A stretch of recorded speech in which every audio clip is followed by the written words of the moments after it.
Assalamu alaikum students. So today we are going to throw some light on the education system in India. तो education system की अगर हम बात करेंगे तो पिछले कुछ सालों में जो एजुकेशन सिस्टम है इंडिया में काफ़ी तरक्की पा गया है। काफ़ी इसमें तरक्की हुई है एजुकेशन सिस्टम में। पहले के मुकाबले में एजुकेशन सिस्टम यहाँ पे काफ़ी इम्प्रूव हुआ है हर लिहाज से। तो पहले तो खाली जो प्राइवेट स्कूल्स है वहीं पे कहते थे, पेरेंट्स भी ज़्यादातर एजुकेशन सिस्टम के लिए बच्चों की पढ़ाई के लिए ज़्यादातर प्राइवेट स्कूल्स पे ही डिपेंड रहते थे। वो कहते थे कि नहीं, प्राइवेट स्कूल्स में बहुत अच्छी पढ़ाई होती है। लेकिन यहाँ पे अगर हम बात करेंगे गवर्नमेंट स्कूल्स की, तो गवर्नमेंट स्कूल्स में काफ़ी इम्प्रूवमेंट हुई है पिछले कुछ सालों से। तो ये सब जो गवर्नमेंट के कुछ इनिशिएटिव्स है उनकी वजह से पॉसिबल हुआ है, और जो जो बाकी जो हायर ऑफिशियल्स है उनकी इनिशिएटिव्स की वजह से पॉसिबल हुआ है, और जो टीचर्स है वो भी अपने लेवल पे काफ़ी मेहनत करते हैं, तो उनकी वजह से ये सब पॉसिबल हुआ है। जो नए नए मेथड्स अब अपना रहे हैं टीचिंग के, तो उस वजह से जो एजुकेशन सिस्टम है इंडिया में काफ़ी इम्प्रूव हो गया है। तो अगर हम बात करेंगे एजुकेशन सिस्टम की, तो इसके 4 लेवल्स हैं। Lower primary 6 to 10 years, upper primary 11 to 12 years, high 13 to 15 years and higher secondary 16 to 18 years। तो एजुकेशन सिस्टम में कुछ जो प्रोज और कॉन्स है वो हम यहाँ पे आज डिस्कस करेंगे। तो फर्स्ट ऑफ ऑल जो कॉन्स्टिट्यूशन है, हम अपनी बात करेंगे इंडिया की। जो कॉन्स्टिट्यूशन ऑफ इंडिया है, तो इसमें एक इन्होंने इंसर्ट किया था एक आर्टिकल 21A इन 2002, जिसके मुताबिक फ्री एंड कंपल्सरी एजुकेशन दी जाएगी हर उस बच्चे को between age of 6 and 14 years of age. तो इनको फ्री और कंपल्सरी एजुकेशन दी जाएगी। तो ये एक इनिशिएटिव था गवर्नमेंट ऑफ इंडिया का। दूसरा एक इनिशिएटिव जो गवर्नमेंट ऑफ इंडिया का था, हमें पता है कि ज़्यादातर जो हम गवर्नमेंट स्कूल्स की बात करेंगे तो वहाँ पे ज़्यादातर गरीब बच्चे आते हैं, जिनके घर के जो माली हालात है वो ठीक नहीं होते। लेकिन ज़रूरी नहीं है गरीब बच्चे आए, हर तबके से बच्चे आते हैं, लेकिन मैक्सिमम गरीब बच्चे जो गवर्नमेंट स्कूल्स में आते हैं तो उनको मिड डे मील्स जो दूर दूर से आते हैं, हमें पता है कि गवर्नमेंट स्कूल में जो बच्चे आते हैं, कुछ बच्चे उनको काफ़ी जो सफ़र है वो तय करना पड़ता है। तो उनके लिए जो गवर्नमेंट ऑफ इंडिया ने दूसरा इनिशिएटिव स्टार्ट किया, that was mid day meals. दिन का खाना उनको स्कूल में दिया जाता है ताकि उनको प्रॉपर न्यूट्रिशन मिले, प्रॉपर उनका जो फिजिक डेवलप हो और वो अच्छे से पढ़ाई कर सकें। तो ये कुछ इनिशिएटिव्स है जो गवर्नमेंट ऑफ इंडिया ने इंट्रोड्यूस किए, और इनकी वजह से एजुकेशन सिस्टम में काफ़ी तरक्की हुई है। और बाकी भी चीज़ें हैं, जैसे पीने के लिए साफ़ पानी हर एक स्कूल में अवेलेबल होना चाहिए, लाइब्रेरी अवेलेबल होनी चाहिए, लेबॉर्ट्री अवेलेबल होनी चाहिए हायर सेकेंडरी लेवल पे या हाई स्कूल के लेवल पे। इसी तरह से बाकी जो बहुत सारे प्रोग्राम्स, जैसे लड़कियों के लिए स्कॉलरशिप्स, जो माइनॉरिटी से बिलोंग करते हैं उनके लिए स्कॉलरशिप्स, लड़कों के लिए भी जो माइनॉरिटी क्लास से बिलोंग करते हैं उनके लिए स्कॉलरशिप्स।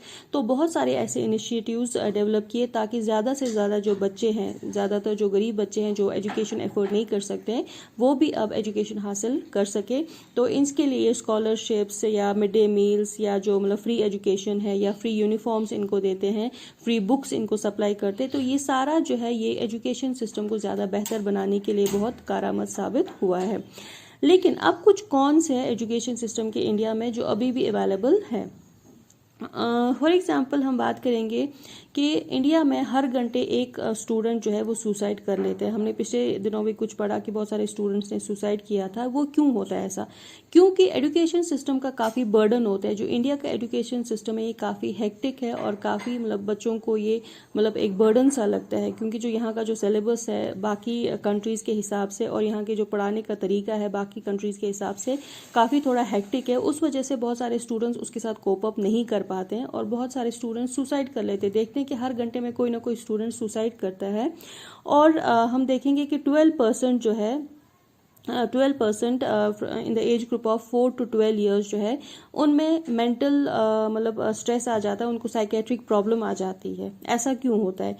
20% जो होता है वो मेंटली सिक होते हैं, बच्चे मेंटली सिक हो जाते हैं, और 2 to 5% उनमें बाइपोलर डिसऑर्डर डेवलप हो जाता है। तो ये कुछ साइकेट्रिक प्रॉब्लम्स है जो इंडिया के बच्चों में डेवलप होती है एजुकेशन सिस्टम की वजह से, पढ़ाई की वजह से।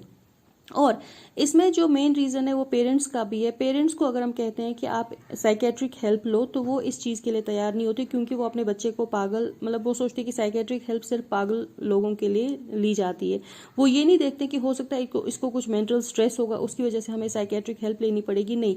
तो ये कुछ प्रॉब्लम्स है एजुकेशन सिस्टम की इंडिया में, क्योंकि बच्चों पे काफ़ी ज़्यादा स्ट्रेस होता है घर की तरफ से भी और टीचर्स की तरफ से भी, कि नहीं आपको पढ़ना है, आपको ये सब्जेक्ट तैयार करना है, आपको ये करना है। तो यहाँ पे ये नहीं देखा जाता है कि बच्चों की काबिलियत किस चीज़ में है। मतलब अगर कोई बच्चा है उसको मतलब डॉक्टर नहीं बनना है, लेकिन यहाँ पे ज़्यादा स्ट्रेस दिया जाता है घर की तरफ से भी, मतलब टीचर्स की तरफ से भी, नहीं आपको ये करना है। हो सकता है उसमें कुछ और काबिलियत होगी जिसमें किसी और चीज़ में ये एक्सेल करता होगा, तो वो सब हम यहाँ पे नहीं देखते हैं। तो इस वजह से बहुत सारे जो स्टूडेंट्स हैं वो सुसाइड करते हैं। हर घंटे यहाँ पे एक एक मतलब जो सुसाइड का केस आता है स्टूडेंट्स का, वो सिर्फ यही होता है कि उनको प्रेशराइज किया जाता है, यहाँ पे प्रेशराइज किया जाता है पढ़ाई के लिए। तो ये जो प्रेशराइज का जो सिस्टम है वो मतलब काफ़ी मतलब दुख देता है कि एक बच्चा जो किसी और फील्ड में एक्सेल कर सकता है उसको ज़बरदस्ती किसी और फील्ड में धकेल देते हैं।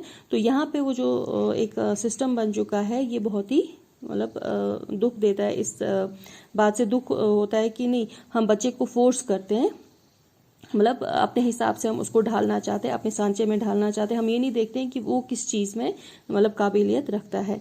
इसी तरह से दूसरी बात ये है कि जो यहाँ पे मिड डे मील्स इंट्रोड्यूस किए गए थे, मतलब एक इनिशिएटिव किया गया था, क्या वो मिड डे मील जो है वो प्रॉपर जो मेन्यू है उसका वो बच्चों तक पहुँचता है, उस चीज़ पर हमें काफ़ी ध्यान देना है। तो उस चीज़ पे कोई ध्यान नहीं दिया जाता है। जो प्रॉपर मेन्यू है उनका जो सेटअप आया हुआ है, सेंट्रल गवर्नमेंट या स्टेट गवर्नमेंट जो सेटअप करता है, क्या उस हिसाब से उनको खाना प्रोवाइड किया जाता है। इसी तरह से जो फ्री और कंपलसरी एजुकेशन है वो भी हायर ऑफिशियल्स को देखना है कि क्या ये फ्री और कंपलसरी एजुकेशन उनको प्रोवाइड की जाती है, क्या फ्री में एजुकेशन उनको दी जाती है, ये भी देखना है। क्योंकि हम यहाँ पे फिर से बात करेंगे कि करप्शन हर एक डिपार्टमेंट में होता है, तो यहाँ पे भी करप्शन की वजह से हो सकता है जो गवर्नमेंट कुछ इनिशिएटिव्स लेता है वो पूरी तरह से लोगों तक नहीं पहुँच पाते। तो हमें इन सब चीज़ों को ख्याल में रखना है। तो ये कुछ प्रोज एंड कॉन्स है एजुकेशन सिस्टम के, और सबसे बड़ा जो कॉन है वो यही है कि जो यहाँ पे प्रेशराइज किया जाता है बच्चों को पढ़ाई के लिए। प्रेशराइज करने से बच्चों को नहीं बनते, हमें उनकी काबिलियत देखनी चाहिए। कोई मतलब सिंगर बनना चाहता है, कोई एक्टर बनना चाहता है, कोई किसी और फील्ड में, कोई मतलब स्पोर्ट्स पर्सन बनना चाहता है, तो हमें उस चीज़ पे ध्यान देना चाहिए, तब जाके हमें बच्चों को ट्रेन करना चाहिए। हाँ, पढ़ाई भी बहुत ज़रूरी है, लेकिन हो सकता है कि कोई बच्चा ऐसा हो, मतलब बहुत सारे बच्चे ऐसे होते हैं जो पढ़ाई में कम ध्यान देते हैं, बाकी चीज़ों में उनकी ज़्यादा काबिलियत होती है, तो एजुकेशन सिस्टम में वो भी आता है, they also come under education system. तो हमें उस चीज़ पे भी ध्यान देना चाहिए।